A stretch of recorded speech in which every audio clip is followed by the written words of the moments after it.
The focus at Tesla is all about Model Y. Tesla re-ups its partnership with Panasonic. New sign recognition looks to be on its way to autopilot. And speaking of which, Canadians get their traffic control device response capabilities on time. This is Tesla Tidbits episode number 602 for June 17th, 2020.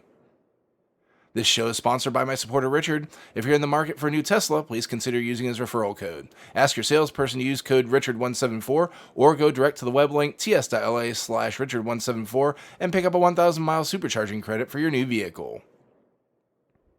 Hey folks, thanks for bearing with me through a short hiatus due to some life circumstances. I'm back in the saddle and coming at you with 4 news stories today. First up, care of Inside EVs, a leaked email from Elon stresses the importance of cranking Model Y out at a high rate with high quality from the jump. It's no secret across the auto industry that some cars have to go back to be fixed when coming off the assembly line because they failed QA in some way. However, it would seem that more Model Ys than Elon cares to see are having to go through this process. Obviously, this is bad for Tesla because every vehicle that fails initial quality standards costs them more to ultimately produce due to labor and or parts costs involved in fixing what should have been done right the first time.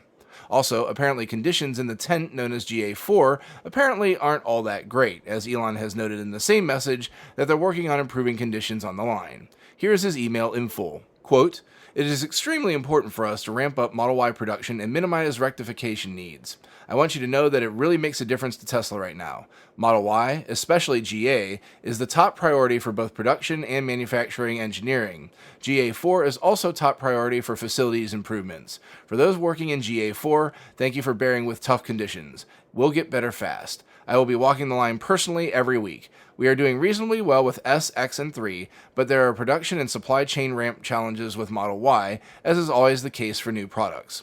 Please let me know if there's anything I can do to help. Thanks, Elon." End quote. While we know that Model Y already showed a profit for the company, it would appear that it could already be doing even better. We'll get a better idea of how things are going once we get to the Q2 earnings call. Item 2 today comes from Tesla Investor Relations, where the company released a new 8K filing detailing the amendment of its agreement with Panasonic.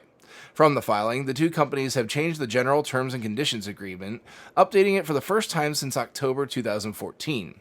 The change, quote, "Certain agreements for Panasonic to manufacture lithium-ion battery cells for Tesla at Gigafactory Nevada. The 2020 GTC, among other things, modifies the term to expire 10 years after Panasonic achieves certain manufacturing milestones." End quote. Additionally, they've renegotiated pricing as well. According to this portion of the filing, it would seem that Tesla is at a minimum on the hook for another 2 years with Panasonic, as noted at the end of the snippet. Quote, "On June 10th, 2020, Tesla and Panasonic also entered into the 2020 pricing agreement, Gigafactory 2170 cells, effective as of April 1st, 2020 until March 31st, 2023, relating to the manufacture and supply by Panasonic of lithium-ion battery cells at Gigafactory Nevada. The agreement is subject to the 2020 GTC and, among other things, sets forth the specific terms between the parties with respect to pricing, planned investments, and new technology, as well as production capacity commitments by Panasonic and purchase volume commitments by Tesla over the first 2 years of the agreement." End quote. Curious timing to do this, considering that Battery Investor Day should be happening any day now. I'd speculate that this sets the stage for the transition from Panasonic assisting with cell production to Tesla producing its own cells going forward. We'll all likely get to find out as soon as Battery Investor Day finally rolls around. Item 3 comes from the Twitter account of your favorite Tesla hacker and mine, Green the Only. Green seems to have found evidence that a long-awaited resolution to the issue around speed limit recognition on the newer autopilot system may finally be arriving. Quote, "Coming soon to a Tesla near you, speed limit recognition worldwide with 3D rendered signs and roundabout support." End quote. As I said, this has long been a grievance for owners of cars with the new autopilot system. Great to see this finally may soon be put to rest.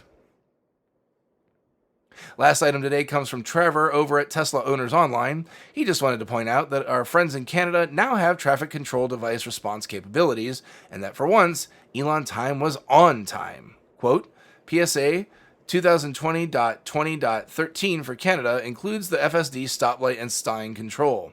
Right on time as per Elon Musk. He's getting better with his timing." End quote.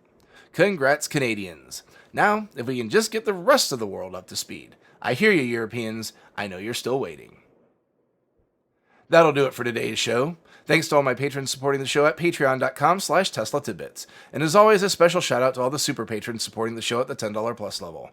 They are Ryan Scarborough, Lee Sweet, William Henry Crew III, Dorian Steve Guberman, Ralph and Cheryl Waterhouse, Todd Sullivan, Mitch Long, Zortek LED Canada, Morvan Ogg, Raymond and Deborah Malkowitz, T Sportline, Vicky Kirk, Ricky Johnston, Nathan Garza, Ed Patterman, Sunil Joseph, and Joy Rodriguez.